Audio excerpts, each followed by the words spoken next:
Assalamualaikum warahmatullahi wabarakatuh. Perkenalkan, nama saya Nova Rahmawati dari Lokal 20B.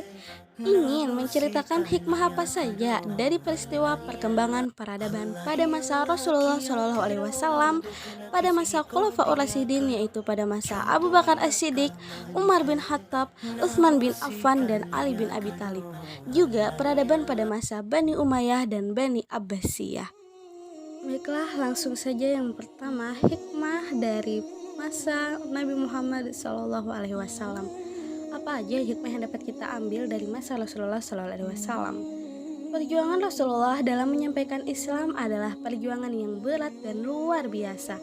Pada waktu itu, Rasulullah dihadapkan banyak tekanan ketika menyampaikan risalah dari Allah.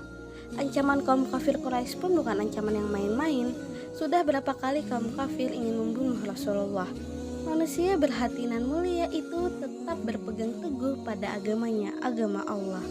Meskipun banyak juga tawaran-tawaran duniawi dari orang kafir, seperti tawaran jabatan, harta, dan wanita. Akan tetapi, Rasulullah dengan tegas menolaknya. Jalan dakwah ini jauh lebih berharga daripada hal dunia apapun. Ada rasa haru, bahagia, bangga, dan pasti bersyukur ketika kita mendalami kisah dakwah beliau, mulai dari perjuangan beliau di Mekah sampai di Madinah, yang pada akhirnya Islam menjadi super power. Keimanan pada Allah Subhanahu wa Ta'ala lah di balik keteguhan beliau. Kini, tugas kita adalah meneladani apa yang dilakukan beliau. Berdakwah, menyampaikan Islam, beramar ma'ruf nahi munkar adalah kewajiban setiap muslim. Berdakwah memang bukan hal yang mudah, apalagi di zaman saat ini, di zaman yang penuh kerusakan ini. Tapi ini tidak seberapa dengan apa yang dihadapi Rasulullah dan para sahabat dahulu. Namun setidaknya, ketika amanah dakwah ini terasa begitu pilu dan sulit, ingatlah segala perjuangan Rasulullah Shallallahu Alaihi Wasallam. Zaman memang telah berganti, namun cerita tak berbeda jauh. Dakwah dan penentang dakwah bagaikan dua hal yang tak terpisahkan. Hanya berbeda orang saja, dan itulah yang banyak terjadi. Rasulullah pun butuh waktu yang tidak sedikit. Hingga pada akhirnya beliau berhasil dengan izin Allah menegakkan kalimat tauhid la ilaha illallah di bumi ini. Menjadikan syariat Allah sebagai hukum tertinggi yang mengatur kehidupan manusia. Orang yang menghalangi dakwah beliau pun berakhir sama. Jika tidak bertaubat dan ikut di barisan Rasulullah, maka azab Allah pun menunggu di dunia dan di akhirat. Na'udzubillah. Butuh keimanan yang kokoh ketika menghadapi segala resiko dakwah. Apalagi saat di zaman ini, ketika hukum Allah Subhanahu wa Ta'ala banyak ditinggalkan manusia dan digantikan dengan hukum buatan manusia. Maka menyampaikan kebenaran pun bukan sesuatu yang mudah. Semoga kita tetap teguh dalam menyampaikan kebenaran, istiqomah dalam beramar ma'ruf nahi munkar, istiqomah dalam perjuangan, dan semoga kita bisa berjumpa dengan Rasulullah kelak, meraih surga yang telah dijanjikannya. Amin Allahumma amin.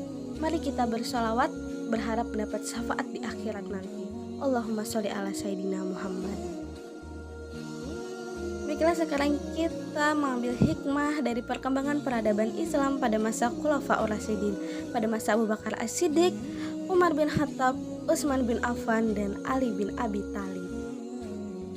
Yang pertama, hikmah yang dapat kita ambil dari masa Abu Bakar As-Siddiq. Kisah sahabat pertama Nabi adalah Abu Bakar As-Siddiq. Dia adalah salah satu sahabat Nabi yang pertama kali masuk Islam. Lahir di Mekah dengan nama Abdul Ka'bah. Setelah menjadi mu'alaf, namanya berubah menjadi Abdullah. Nama Abu Bakar sendiri diberikan oleh Rasulullah yang artinya Bapak Unta Muda. Abu Bakar diangkat menjadi khalifah menggantikan Rasulullah yang telah wafat. Pada masa kepemimpinannya, Abu Bakar memainkan peran penting dalam menyebarkan Islam di luar Jazirah Arab, seperti penyebaran ke utara antara Irak dan Suriah. Abu Bakar memiliki banyak kemuliaan, salah satunya karena kesetiaannya. Abu Bakar pernah melindungi Nabi selama serangkaian serangan dalam pertempuran Uhud. Selain itu, ia memiliki keterampilan dalam hal diplomasi sehingga mampu menyelesaikan masalah, termasuk ketika suku-suku Arab enggan membayar zakat setelah wafatnya Nabi Muhammad SAW. Abu Bakar As-Siddiq wafat pada tahun 634 Masehi di kota Madinah dan dimakamkan tepat di sebelah makam Nabi Muhammad SAW.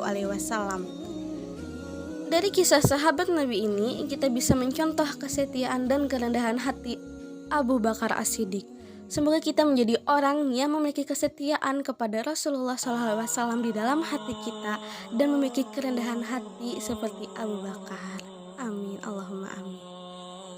Hikmah yang kedua yaitu hikmah yang dapat kita ambil dari masa Umar bin Khattab. Umar bin Khattab lahir di Mekah dari Bani Adi, salah satu suku Quraisy. Suatu hari Umar ingin membunuh Rasulullah SAW. Pada saat yang sama ia mendengar kabar bahwa adiknya telah masuk Islam. Akhirnya Umar kembali ke rumah dan menemukan saudaranya sedang membaca surah Toha. Umar tidak puas dengan isi surat tersebut dan memutuskan untuk menjadi mu'alaf. Pada tahun 622 Masehi, Umar hijrah bersama Nabi SAW ke Yastrib, Madinah. Dia mengambil bagian dalam beberapa pertempuran, termasuk pertempuran Badar, pertempuran Uhud, dan pertempuran Khaybar. Umar dikenal sebagai orang yang sangat membela Rasulullah SAW. Bahkan ia juga ikut menentang teman-teman lama yang menentang Rasulullah SAW. Umar bin Khattab adalah khalifah kedua menggantikan Abu Bakar As-Siddiq. Selama kepemimpinannya, ia memainkan peran penting dalam menyebarkan Islam ke Mesopotamia. Umar dikenal sebagai pemimpin yang hidup sederhana di saat banyak penguasa hidup mewah. Ia dikenal sebagai pemimpin yang cerdas sehingga ia juga berperan besar dalam perkembangan hukum Islam. Umar bin Khattab wafat karena dibunuh oleh Abu Luqluq. Dia adalah seorang budak yang tersinggung karena Persia ditaklukkan oleh Umar. Dari kisah sahabat Nabi ini yang bernama Umar bin Khattab, kita bisa meniru kesederhanaan, kecerdasan, dan ketangguhan. Semoga kita menjadi orang yang sederhana dalam hidupnya, memiliki pikiran yang cerdas, dan memiliki ketangguhan yang kuat. Amin, Allahumma amin. Yang ketiga yaitu hikmah yang dapat kita ambil dari masa Utsman bin Affan. Lahir pada tahun 574 Masehi dari Bani Umayyah. Utsman bin Affan adalah seorang saudagar yang kaya dan sangat dermawan. Ia menjadi mu'alaf setelah mendengar khutbah Abu Bakar As-Siddiq. Utsman juga merupakan khalifah ketiga menggantikan Umar bin Khattab setelah wafatnya. Utsman bin Affan dijuluki pemilik dua lampu karena menikahi dua putri Nabi Muhammad SAW. Dia memimpin berdasarkan Al-Quran dan Al-Sunnah dan dikenal sebagai pemimpin yang lembut dan bijaksana. Banyak prestasi yang telah diraih selama kepemimpinannya. Di antaranya adalah perluasan wilayah kekuasaan Islam hingga standarisasi penulisan Al-Quran. Suatu hari, para pemberontak datang dan meminta Utsman untuk meninggalkan kekhalifahannya. Jika tidak, mereka akan membunuhnya. Utsman meminta para sahabat untuk meninggalkan rumahnya tanpa membela diri. Hal ini dilakukan untuk menghindari pertumpahan darah. Hingga akhirnya pedang menusuk tubuh Utsman yang sedang berpuasa hari itu. Utsman terus membaca kitab Allah hingga akhirnya wafat. Utsman bin Affan menjadi contoh bagi kita untuk bermurah hati dan menggunakan hartanya di jalan Allah Subhanahu wa taala. Semoga kita bisa mencontoh Utsman bin Affan yang sangat dermawan dan menggunakan hartanya hanya di jalan Allah Subhanahu wa taala biar berkah dan bermanfaat. Amin, Allahumma amin. Yang terakhir yaitu hikmah yang dapat kita ambil dari masa Ali bin Abi Thalib. Ali bin Abi Thalib adalah sahabat Rasulullah SAW yang sangat berani. Atas keberaniannya ini, ia dijuluki sebagai singanya Allah. Ali masuk Islam di usia yang sangat muda. Ia banyak berjasa dalam membantu perjuangan Nabi Muhammad SAW. Ali pun diangkat menjadi khalifah untuk menggantikan Utsman bin Affan yang wafat 6 hari sebelumnya. Sejak keislamannya, Ali menjadi salah satu pengikut Nabi yang sejak awal rela mengorbankan jiwa dan raganya demi tegaknya agama Islam dan keselamatan Rasulullah. Sedangkan dalam masa kepemimpinannya, Ali bin Abi Thalib berjasa dalam mengganti pejabat-pejabat yang kurang cakap, membenahi keuangan negara atau Baitul Mal, memajukan bidang ilmu bahasa, memajukan pembangunan, memadamkan pemberontakan di kalangan umat Islam, dan masih banyak lagi. Ali bin Abi Thalib dikenal amanah dan bertanggung jawab.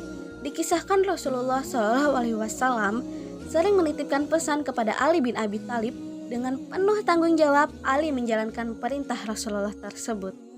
Sifat khusus berikutnya yang dimiliki Ali bin Abi Thalib adalah sederhana dan sangat dekat dengan rakyat kecil. Pada posisinya sebagai seorang khalifah, suatu ketika ia memasuki pasar sendirian tanpa pengawal. Dia mengingatkan kepada para pedagang tentang ketakwaan dan membantu orang di pasar yang membutuhkan pertolongan. Ali bin Abi Thalib berdakwah dan menyampaikan firman Allah. Atas kerendahan hatinya ini, Ali dikenal sebagai pemimpin yang cinta rakyat. Semoga kita menjadi orang yang rendah hati. Siapapun yang menjadi pemimpin selalu mencintai rakyatnya. Amin Allahumma amin. Selanjutnya, hikmah dari masa Bani Umayyah. Hikmah apa saja yang dapat diambil dari dinasti Bani Umayyah adalah sebagai berikut. Yang pertama, terciptanya persatuan umat Islam. Yang kedua, penyebaran agama Islam yang sampai ke Andalusia. Yang ketiga, Spanyol menjadi pintu masuk penyebaran Islam ke Eropa. Yang keempat, berkembangnya ilmu arsitektur dan ilmu pengetahuan Islam. Yang kelima, dibentuk sistem pemerintahan dan dewan-dewan serta pos di tiap daerah kekuasaannya sehingga mempermudah dalam pengawasan pemerintahan. Dan yang keenam, menyebarnya penggunaan bahasa Arab. Selanjutnya, hikmah dari masa Bani Abbasiyah. Apa saja hikmah yang dapat diambil daripada masa Bani Abbasiyah adalah sebagai berikut. Yang pertama, meningkatkan keimanan kepada Allah Subhanahu wa Ta'ala dengan melaksanakan perintahnya dan menjauhi segala larangannya. Yang kedua, menumbuhkan semangat menuntut ilmu, baik ilmu agama maupun ilmu dunia, seperti yang telah dicontohkan oleh para cendekiawan Islam dalam mengembangkan nilai-nilai kebudayaan yang sesuai dengan ajaran Islam. Dan yang ketiga, membina rasa persatuan dan kesatuan umat Islam dan kerukunan beragama di seluruh dunia yang tidak membeda-bedakan suku, bangsa, negara, warna kulit, dan lainnya. Adapun hikmah yang dapat kita ambil dari kedua dinasti tersebut, yaitu dinasti Umayyah dan dinasti Abbasiyah, untuk kemajuan ilmu agama bagi umat Islam diantaranya sebagai berikut. Yang pertama, dengan adanya perkembangan dan kemajuan ilmu-ilmu agama, kita dapat mengetahui dengan sebenar-benarnya ajaran yang disampaikan oleh Rasulullah SAW untuk umatnya. Yang kedua, untuk mencapai kebahagiaan dunia dan akhirat, seharusnya kita dalam melaksanakan segala sesuatu harus bersumber pada Al-Quran dan hadis. Semua amalan yang tidak ada sumber hukumnya, baik dari Al-Quran, hadis maupun nas, harus kita tinggalkan demi kokohnya keimanan kita terhadap Allah. Menempatkan agama sebagai tolak ukur kebenaran dalam pemerintahan dan keadilan aturan hukum. Yang ketiga, mempelajari sejarah Bani Abbasiyah, kita dapat mengetahui bahwa dari dinasti Abbasiyah terdapat khalifah-khalifah yang benar-benar berpedoman pada Al-Quran sehingga menuai kemakmuran dan mencapai puncak kejayaannya. Yang keempat, pada masa dinasti Abbasiyah, yaitu pada masa Khalifah Umar bin Abdul Aziz, agama diutamakan dalam menjalankan roda pemerintahan. Oleh karena itu, kemajuan dan perdamaian serta barokah dapat terwujud. Dan yang kelima, Allah telah menjanjikan kepada umatnya agar selalu bertakwa. Oleh karena itu, Allah akan menurunkan barokah dari langit yang tiada terkira. Namun, kebanyakan manusia tidak mampu mewujudkan syukur kepada Yang Maha Pemberi kenikmatan. Demikian yang dapat saya sampaikan terkait cerita hikmah apa saja pada masa peradaban Nabi Muhammad SAW, pada masa Khulafaur Rasyidin, yaitu pada masa Abu Bakar As-Siddiq, Umar bin Khattab, Utsman bin Affan, dan Ali bin Abi Thalib, juga pada masa Bani Umayyah dan Bani Abbasiyah. Semoga dapat dipahami dan kita bisa mengambil hikmahnya dari peristiwa-peristiwa yang terjadi. Salah hilaf, saya mohon maaf apabila ada ada kesalahan dalam pengucapan dan pengetikan. Semoga kita mendapat berkahan dunia dan akhirat dan syafaat Nabi Muhammad SAW di hari kiamat kelak. Allahumma sholli ala sayyidina Muhammad. Saya Nova Rahmawati undur diri. Wassalamualaikum warahmatullahi wabarakatuh.